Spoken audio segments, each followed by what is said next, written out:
The first month of the year is in the books, and I've gotten off to a great start on my goal of beating 100 games in 2023 for the 4th consecutive year. Here are my final thoughts on every game I beat in January of 2023 and their rankings based on how happy they made me. This was an okay game. It's if you're into those like short indie horror experiences like you'd get on like some Flash site or itch.io, then you might like something like this. It reminds me of games like Burger and Fries and A Place Forbidden and those like really short experiences that are made by like a single person. I think it did a good job of making the PS1 graphics work for it. I wouldn't even really classify it as a horror game.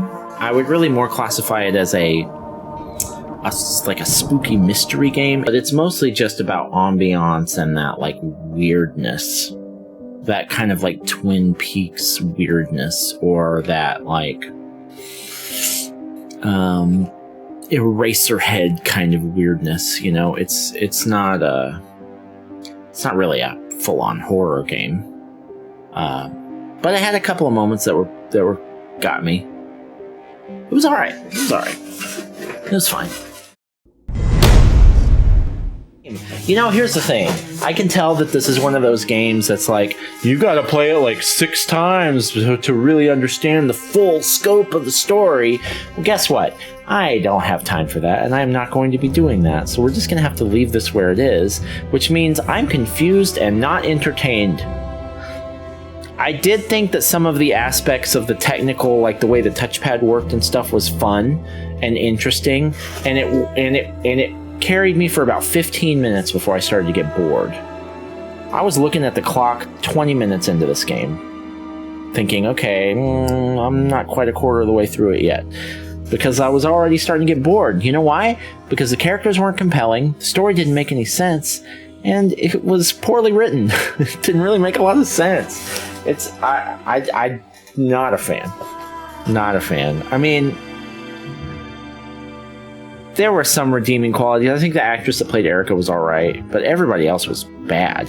Every other actor in the game was bad. And the story was stupid. I have no compulsion or interest to be like, oh, I have to see. Like, I'm not even going to look up the other endings on YouTube. And a lot of times I'll do that if it's clear there were multiple endings, and it's very clear there are multiple endings here. I have no interest. I want to leave this game behind immediately, and that's what we're going to do. You know, I think there were some things about this game that were really good. I think that the art design was great, the voice acting was great. It had kind of this weird look of looking like a next-gen game, but also looking kind of jank. Which was kind of a weird dichotomy, but it looked interesting, and so I would put that in the plus category. The boss fights had a lot of interesting mechanics, and on paper I think I would have added that to the plus category too. The problem, and the only major problem I have with this game, is that I hated the combat. The combat was not fun for me. It was slow, clunky, imprecise, very difficult to manage in just normal combat with a random enemy, much less a boss fight where you're having to look at 4 or 5 things at the same time trying to figure out how not to get hit. I did not like the combat, and you know, I'm reading that a lot of people are really liking this game, and I think there's a lot to like, but personally, with the way that I play games where I'm trying to hurry through games, getting through the game quickly and then being the equivalent of under-leveled, since there's not really levels in this game, but under-skilled at the end of the game, was really frustrating. So I didn't really enjoy the experience that much overall. It was gracefully short, which was nice, but this is not going to rank high. It's not going to be a very high ranking. It's not going to be a very high ranking game. Mostly because of the combat. This game certainly had its moments. I think I like Ink Machine better than this one. But I don't know if that's this game's fault. I think I might just not like horror as much as I used to. And additionally, playing this game on hard did not make it more fun. It made it significantly less fun because it wasn't like it was a tough but fair situation. It was just like, oh, okay, well now enemies are everywhere and you can't get away from them. So a lot of the stealth mechanics just kind of went out of the window. And there were just a lot of what appeared to me to be unavoidable deaths. So it was all right. It was all right. I just think it wasn't for me. And if I were to play the first one again, I worry that I might feel the same way about that one. But I enjoyed that one. I just think I've changed as a gamer. Horror just doesn't do it for me the same way. And again, not because the game's too hard. My favorite genre is Souls-likes. I like hard games. But playing this game on hard just made it a slog. At least it wasn't that long. But I feel like I'm being kind of hard on it. It wasn't bad. It just I think playing it on hard hurt the experience. So I definitely think the second half of this game is way better than the first half. So I'm glad I stuck with it. I would say that the second half of the game is a, 6.5, 7 out of 10. And the first half of the game is like a 3.5 to 4 out of 10. I was a slow start. The bosses and enemy encounters at the beginning were not that fun for me. The puzzles were almost non-existent in the beginning. There were a couple here and there, but they weren't that fun. And then in the second half, it starts to pick up when it comes to boss fights, combat in general, like your abilities that you can unlock. The puzzles are way better in the second half. It's almost like somebody different designed the puzzles in the second half of the game from the first half. As a horror game, it wasn't that scary. The story was interesting. It was certainly unique. It had some unique mechanics that I've never seen before in a game, like meditation. That was interesting. That was a cool take. It just didn't really impress me on any front, but it was serviceable. So it's gonna get like it reminds me of something like Amnesia Rebirth, or some of those other like mid-tier horror games that like don't really do anything that wow you. Like, they don't necessarily do anything wrong, but they don't really wow you at any point either. But it was okay. It was all right. It was short. I would not recommend playing this game if you want to get like your money's worth. It was a short game. But it was all right. It was okay. Well, first of all, this song is great. I love this song. This is a good supplement to Final Fantasy VII or Remake, whichever flavor you prefer. It fills in a lot of story line, and especially if you played the remake or you're going to play the remake, like the gameplay is a lot more similar to that than it is the original. This particular type of game, like this anime type uwu kind of game, doesn't really jive with me as much as it does with a lot of people, and that's not a problem with the game. That's a problem with me. I just don't connect with that as much, and so like all of these like long cutscenes that are like cutscene after cutscene after cutscene, it just doesn't do much for me. So that was a little bit of a personal drawback. That was just a bit of a personal drawback based on my preference. but that's not anything really to hold against the game. All in all, I thought the game was good. It's very hack and slash, like a Devil May Cry or God of War type game, but much more basic when it comes to the actual combat. The customization on the back end with the materia and your equipment and yada yada yada, the fusion and all that, that was a little bit more complex, but the combat itself is really pretty basic and very button mashy. It seemed like that was the best way to play, is just spam your best attacks over and over again. So I've got to take some points off on that. But it was still a fun game. I enjoyed it. It was definitely, I mean, I paid full retail for it, and I think it was worth the price for the experience. I enjoyed it. It was fun. I'm glad I played this version, and I didn't play the PSP version, because I feel like this one's probably better. It looks like it looks and plays better. I saw some footage of the original game, and it's pretty dated now, so I'm glad that they remade it. That was smart.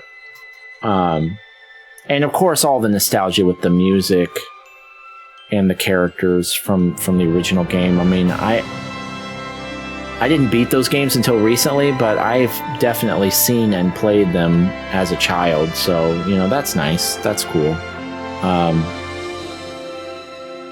Yeah, no major complaints. It's not exactly my kind of game, but for what it was, I enjoyed it as much as I could reasonably expect to. It's going to rank fairly well. I enjoyed this game way more than I expected to. I expected that I would be able to tolerate it because it was short, linear, and did not have fail states. I expected all that. I did not expect to actually become invested in this game, and I really, really did. The big question is it better than the other narrative games that I've played? Now, I'm a big horror fan, so I don't think I can put it above games like House of Ashes or Little Hope, because I just love horror, and that's a big part of it. So I doubt it'll rank higher than those. The better question is, will it rank higher than Detroit Become Human? That's the game that's the most like this one. And that's a really good question. I liked Detroit Become Human a lot, but I had a lot of problems with it too. It was a lot longer than this game, maybe too long. And I didn't feel like my decisions were as impactful as I did with this game. I really felt like my decisions really, really mattered in this game. I really got that feeling, and I've gotten that feeling before in Detroit Become Human and in like Until Dawn and House of Ashes and Little Hope, but I think maybe more than any of those, I felt like my choices really mattered in this game. That really gave everything a lot of weight when it came to the decisions. So big fan, really enjoyed it. A lot more than I thought I would. It's going to rank well. Really enjoyed it. It was a perfect length too. Perfect length. The acting was some of the best acting, and this is worth driving home. The acting was some of the best acting I've ever seen in a video game, period.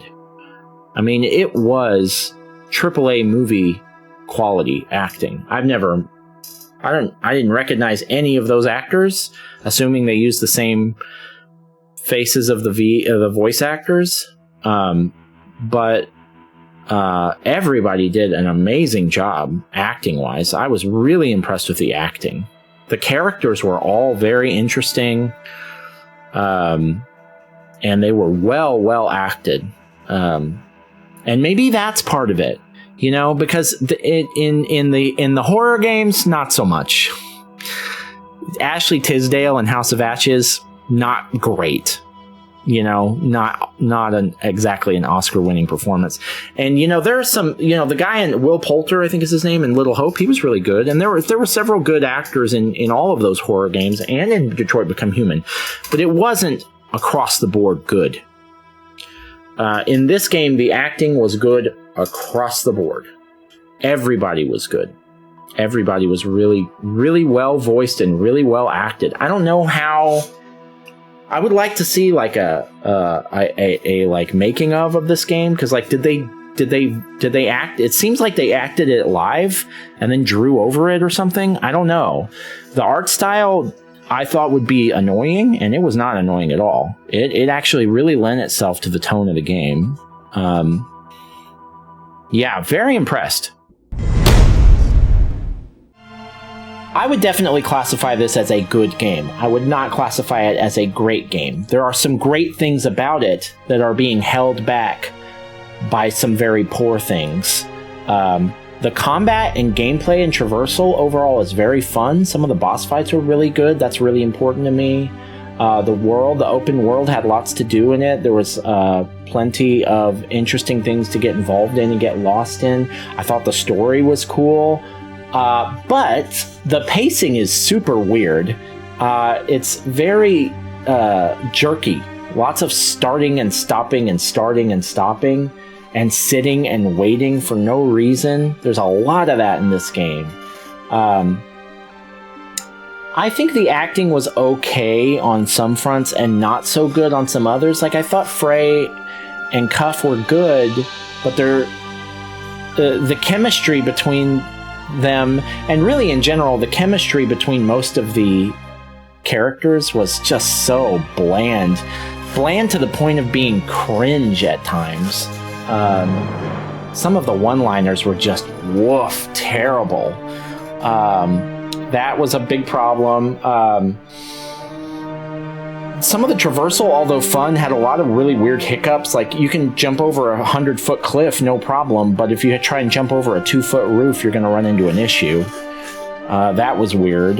But all in all, I do think it was a good game. I don't know what the other reviews. I haven't read any other reviews on it, and it's pretty early. I mean, the game's only been out for 2 days now, so I think overall I did enjoy it. It is not going to rank as high as some other open world games that I really liked, like recently Dying Light. But it's gonna be up there. It was a good game. It was fun. It was good effort. Nice first try. You know what it seems like? It seems like one of those games that could be a really good sequel.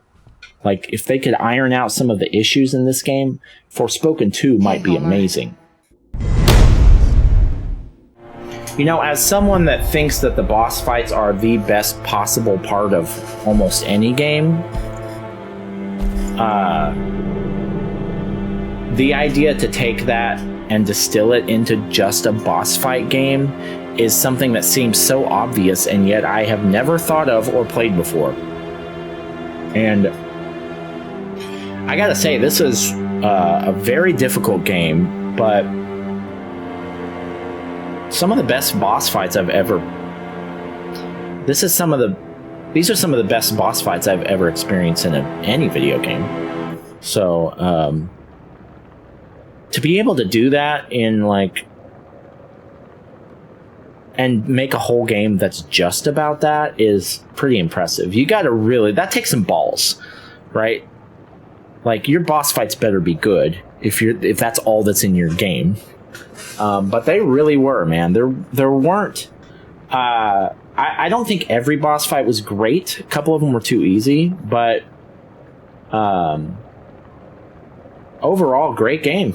Just some awesome boss fights. Those are all very often when I think about whether a game is good or not, when I'm deciding where to rank a game, the first thing I think about usually is the boss fights, if it's that kind of a game.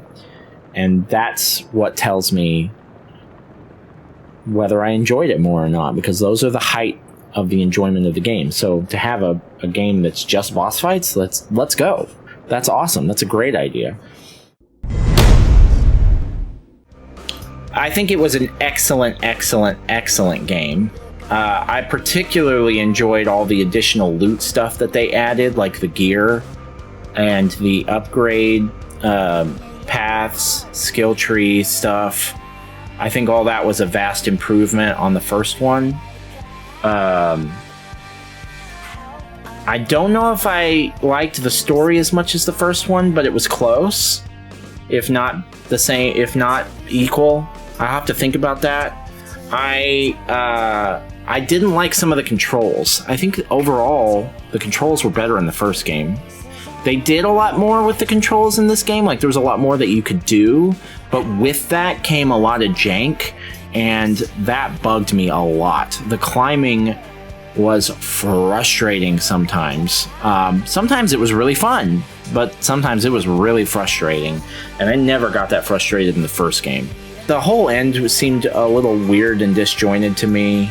But overall, man, it was a great game, and I really felt like my choices mattered, and I almost never, I don't remember the last game I actually felt that way in. It was Fallout New Vegas, actually. That's the last game I played where I actually felt like the choices that I made mattered, and honestly, I can count those games on one hand. This, Fallout New Vegas, honestly, I can't think of any others right now. I guess Fallout, the other Fallout games were like that, but man, it was a big time. Like, I don't know how different the game would have been if I had made different choices, but it really felt like my choices mattered, and that was really cool. That was nice. This is one of the, I think this is one of the best open world games I've ever played. The equipment grind to constantly try and get better weapons. The side missions were just as good as the main missions for the ones that I did, and I actually cared about the story, which is uncommon for me. The traversal is super fun. The combat is really fun. The upgrade skill trees and upgrades to combat and traversal are all great. It's a really good game. This is a really great game. It's going to rank really high. I really don't have a bad thing to say about it. I'm trying to think of something bad to say, like a negative, and I'm struggling. I think it's up there with Horizon, probably, as far as quality. I mean, it's great. It's a great game. Arkham Knight is another game that I would say that, although it's obviously very different when it comes to story, and some of the elements of it, like that big open world that's actually fun to do stuff in. I really liked Arkham Knight for that, and this kind of scratched that same itch.